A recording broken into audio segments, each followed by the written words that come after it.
Hello. I was writing a practice IELTS test the other day and chose a text about how people's moods affect whether they prefer to socialise with friends and family or with strangers. Your first thoughts on that might be to ask the question, why would you actively look for someone you do not know to socialise with? In the same week, I welcomed two people I had never met before into my home through a website called Warm Showers, which is like a couch surfing organisation for cyclists who are touring. It started with an email from a chap called Ian who said he needed a place to stay on the Friday evening as he and his friend Nick were cycling from Huntingdon through my hometown on their way to somewhere else. I said yes, and then immediately thought, Christ, what have I done? I don't usually seek the company of strangers, and now I've accepted a visit from two strangers into my home. So this talk will look at the research which set out to determine whose company we seek out when we're happy or unhappy, and I'll do that while recounting my experiences of welcoming two retired guys into my home for the night after they'd ridden their bicycles in the rain for about 6 hours. Firstly, the research. It was published by the Psychological Science Journal and was written by researchers from Oxford University and the Harvard Medical School.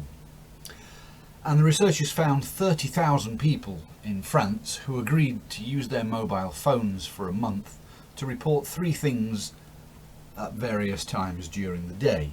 And those three things were how they were feeling, what they were doing, and who they were with.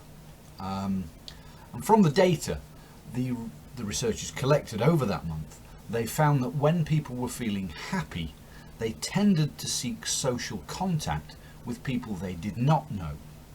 In contrast, when people felt less happy, they tended to seek the company of people they know, friends and family members. In more detail, feeling unhappy in the morning resulted in someone being twice as likely to see a friend in the afternoon compared to if they were feeling happy in the morning. On the other hand, if someone was feeling happy in the morning, there was a 20% increase in the chances of interacting with a stranger in the afternoon. Now, the researchers did not aim to find out why people do this rather odd behaviour. It seems odd to me anyway. Why seek to interact with people you do not know? But it is possible to speculate about the reasons for this behaviour. One theory suggests that people's emotional state helps them to decide their goals. So when we feel bad, the immediate goal is just to feel good again, and so we may seek our friends to help us achieve that goal. But when we feel happy, we're likely to work towards longer term goals like networking or making new friends. So we can use our happiness to give us the energy to reach out to new people. And when we do that, those strangers may well become friends who we may rely on in the future if we feel bad again. Which brings me back to Ian and Nick, my two cycle touring guests. They arrived on Friday afternoon, wet and tired.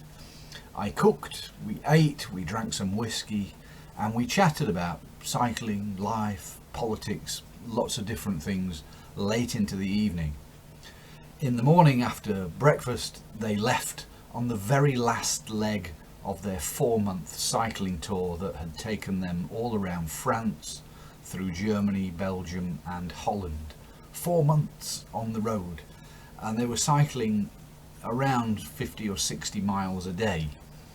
And they had mainly stayed with complete strangers who they'd contacted through this Warm Showers website.